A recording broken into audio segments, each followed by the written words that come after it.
Tipper ലോറിയും കാറും കൂട്ടിയിടിച്ച് അപകടത്തിൽ തൃശൂർ സ്വദേശികളായ 4 പേർക്ക് പരിക്കേറ്റു. ഗുരുതര പരിക്കേറ്റ കാർ യാത്രക്കാരൻ മുഹമ്മദ് അജ്മലിനെ വിദഗ്ധ ചികിത്സയ്ക്കായി കട്ടപ്പന സ്വകാര്യ ആശുപത്രിയിൽ പ്രവേശിപ്പിച്ചു. റെയിൻബോ ന്യൂസ് വാർത്തകൾ നിങ്ങൾക്കായി അവതരിപ്പിക്കുന്നത് Thiraviyam college of nursing, Periyakulam, Theni.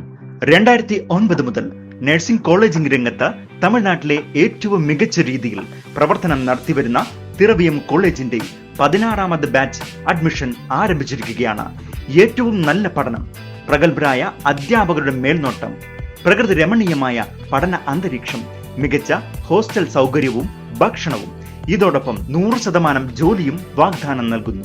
2025-26 അധ്യയന വർഷത്തെ BSc nursing, physiotherapy, BSc radiography തുടങ്ങിയ കോഴ്സുകളിലേക്കുള്ള അഡ്മിഷൻ ആരംഭിച്ചിരിക്കുകയാണ്. കൂടുതൽ വിവരങ്ങൾക്ക് 97 88 88 95 95 എന്ന നമ്പറിൽ ബന്ധപ്പെടേണ്ടതാണ്. നിങ്ങളുടെ ഭാവി സുരക്ഷിതമാക്കൂ. Thiraviyam nursing college, Periyakulam, Theni. ഇന്നലെ ഉച്ചയോട് കൂടിയാണ് അപകടമുണ്ടായത്. തൃശൂരിൽ നിന്നും കുമിളിയിൽ നടക്കുന്ന കല്യാണത്തിന് വരികയായിരുന്ന ഒരു കുടുംബത്തിലെ 4 അംഗം സഞ്ചരിച്ചിരുന്ന കാറും കുമിളിയിൽ നിന്നും വണ്ടിപ്പെരിയാറിലേക്ക് വരികയായിരുന്ന ടിപ്പർ ലോറിയും തമ്മിലാണ് കൂട്ടിയിടിച്ചത്.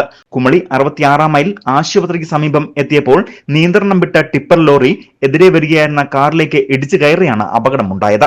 അപകടത്തിൽ കാർ യാത്രക്കാരായ തൃശൂർ സ്വദേശികളായ മുഹമ്മദ് അജ്മൽ, മുഹമ്മദ് നിസാം, മുഹമ്മദ് ഹാരിസ്, അൻവർ ഷാഹിദ് എന്നിവർക്കാണ് പരിക്കേറ്റത്.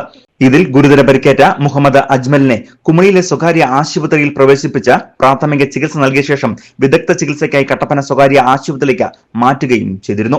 അപകടത്തെ തുടർന്ന് കാറിന്റെ മുൻവശം പൂർണ്ണമായും തകർന്നു. അരമണിക്കൂറോളം ഗതാഗതം പൂർണ്ണമായും തടസ്സപ്പെടുകയും ചെയ്തു. നിയന്ത്രണം വിട്ട ലോറി കാറിലേക്ക് ഇടിച്ചു കയറി റോഡിന് കുറുകെ വാഹനം നിൽക്കുകയും ചെയ്തു. പിന്നീട് കുമിളി പോലീസ് സ്ഥലത്തെത്തി മേൽ നടപടികൾ സ്വീകരിക്കുകയാണ് ഉണ്ടായത്. News bureau, Vandiperiyar.